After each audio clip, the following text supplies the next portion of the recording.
Escuché la historia por primera vez, en un café tenuemente iluminado de Caracas, de boca de un hombre que insistía en llamarse solo Raúl, un hombre de casi 70 años, con los nudillos marcados por cicatrices, y una voz cargada con el peso, de quien había visto la violencia de cerca y había decidido alejarse de ella. Y me habló de una noche de 1972, que nadie en ciertos círculos de Venezuela olvidó jamás, y que casi nadie fuera de ellos creyó. Una noche, en la que el gigante dijo algo que acabaría desmoronando todo lo que representaba cuando afirmó: «Eres demasiado pequeño para pelear con un hombre de verdad». Palabras que, según Raúl, escuchó con sus propios oídos. Una historia que durante décadas vivió en susurros, transmitida en esquinas y cuartos traseros, donde los registros oficiales no llegan. Y a lo largo de los 18 meses siguientes, localicé a 7 personas que aseguraban haber estado allí, o conocer a alguien que lo estuvo, cuyos relatos variaban en detalles, pero coincidían en un mismo núcleo. Hubo una confrontación, se cruzaron palabras, y lo que siguió cambió para siempre la forma en que toda una red de hombres entendía el poder físico. Un momento que solo se comprende al saber quién era el gigante. Un hombre nacido como Carlos Medina, pero rebautizado por su reputación después de 1968, con 1,94 m de estatura y 118 kilos de peso, en una ciudad donde la mayoría de los hombres eran mucho más pequeños. Un monumento físico cuyo apodo no se ganó solo por su tamaño sino por su disposición implacable a usarlo, sin dudar, como ejecutor de la corporación. Una red criminal disciplinada que operaba en el Caracas de comienzos de los años 70, donde Medina era la encarnación de las consecuencias. El hombre que hacía tangible la lealtad y permanente el territorio. Alguien que, como me dijo un antiguo asociado, no solo rompía cuerpos, sino que quebraba a las personas, psicológicamente, para que cargaran el recuerdo, cada vez que se miraban al espejo. Un hombre cuyo estilo de pelea consistía en una fuerza abrumadora, cerrando la distancia con rapidez y lanzando ganchos y cruzados impulsados por todo su peso. Golpes descritos como bates de béisbol. Un hombre que una vez destrozó la mandíbula de otro hasta el punto de necesitar meses de alambres, y que aún así fue considerado un acto de moderación. Y para 1972, llevaba casi 4 años, operando sin que nadie lograra enfrentarlo con éxito. Una racha que se convirtió en invencibilidad, y luego, en arrogancia. Algo que todos coinciden en que quedó expuesto la noche del incidente, durante una reunión privada en el distrito del Paraíso, en un almacén usado para encuentros discretos, no una fiesta, sino una asamblea de negocios controlada, con alcohol presente y jerarquías claras, hasta que entró una figura desconocida, un hombre asiático, delgado, de alrededor de 1,70 m u 73, vestido de forma sencilla, más parecido a un profesor universitario que a alguien que perteneciera a un lugar lleno de matones, inmediatamente visible porque no encajaba, pero calmado, casi aburrido, llevado allí por un intermediario con vínculos con el cine de Hong Kong, que creía que la visita sería inofensiva, ya que el visitante había expresado curiosidad por observar enfrentamientos físicos reales, fuera de entornos controlados, y en cuestión de minutos, Medina lo notó, impulsado como siempre por la necesidad de establecer dominancia, acercándose con paso confiado, imponiéndose sobre él, y pronunciando la frase escuchada por al menos una docena de testigos en formas casi idénticas a «Eres demasiado pequeño para pelear con un hombre de verdad», a lo que el desconocido respondió sin emoción alguna: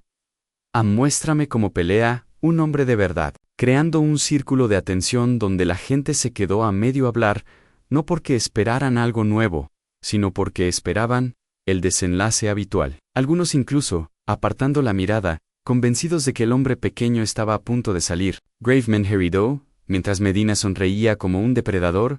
daba un paso atrás, giraba los hombros y avanzaba con un potente gancho de derecha, destinado a terminarlo de inmediato, solo para que el desconocido moviera la cabeza unos centímetros, y el golpe encontrara el aire, seguido de otro, y luego más, todos fallando por fracciones de segundo, el hombre apenas moviéndose, los pies casi clavados al suelo, el cuerpo sereno, como si los golpes simplemente fueran dirigidos al lugar equivocado, algo que desconcertó a los presentes, porque Medina nunca fallaba, y tras varios intentos fallidos, la precisión de Medina se transformó en agresión cruda, golpes más amplios, respiración más pesada, intentando encerrar el espacio, mientras el desconocido aún no había lanzado un solo golpe, limitándose a crear vacío donde el impacto debería haber sido inevitable, hasta que Medina lanzó un enorme golpe descendente, y el desconocido se metió por dentro, anulando la ventaja de tamaño y colapsando la geometría del enfrentamiento, provocando que Medina intentara agarrarlo, y en ese instante el desconocido levantó la mano derecha y la colocó sobre el pecho de Medina.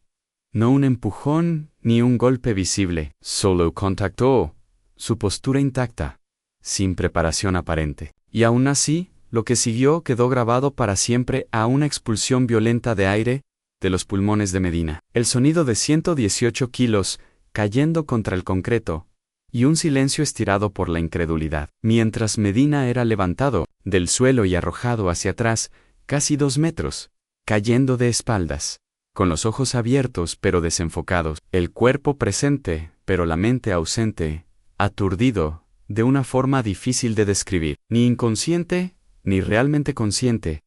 mientras el desconocido daba un paso atrás y regresaba al lugar donde había estado al inicio, observando sin satisfacción, y durante varios segundos nadie se movió, paralizados no por el miedo sino por el derrumbe de su comprensión de la fuerza misma, hasta que los hombres de Medina lo ayudaron a incorporarse casi un minuto después, con la voz apagada y la autoridad quebrada, escuchando cómo el desconocido finalmente hablaba en voz baja pero clara.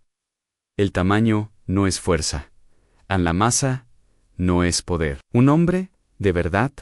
no pelea. Termina el problema. Y luego se dio la vuelta, y salió por entre la multitud, que se abrió sin oponer resistencia, seguido por un intermediario visiblemente alterado, dejando atrás a un grupo de hombres esperando que Medina reaccionara, solo para verlo permanecer en silencio antes de preguntar con una voz reducida, ¿quién era ese? Una pregunta que nadie pudo responder por completo, hasta que días después surgieron fragmentos que identificaron al extraño como Bruce Lee, artista marcial y actor poco conocido entonces en Venezuela, cuya presencia en Caracas estaba ligada a contactos confusos de la industria cinematográfica, y cuya identidad solo aumentó la confusión porque lo que habían presenciado no se parecía en nada a las artes marciales coreografiadas que conocían, y en las semanas posteriores, Medina se retiró, volvió distinto, más callado, dejó de hablar del tamaño, comenzó a hacer preguntas sobre técnica y palancas, con la certeza rota, la ventaja psicológica embotada, hasta que finalmente dejó Venezuela y se dedicó a la construcción en Colombia, sin volver jamás al trabajo de ejecutor. Mientras la historia se propagaba por las redes criminales y era ridiculizada por quienes no habían estado allí, descartada como mito porque la idea de que un hombre pequeño derribara a el gigante con un solo toque desafiaba el sentido común. Pero entre los 7 testigos que entrevisté por separado, durante 18 meses no hubo desacuerdos sobre lo esencial. Movimientos,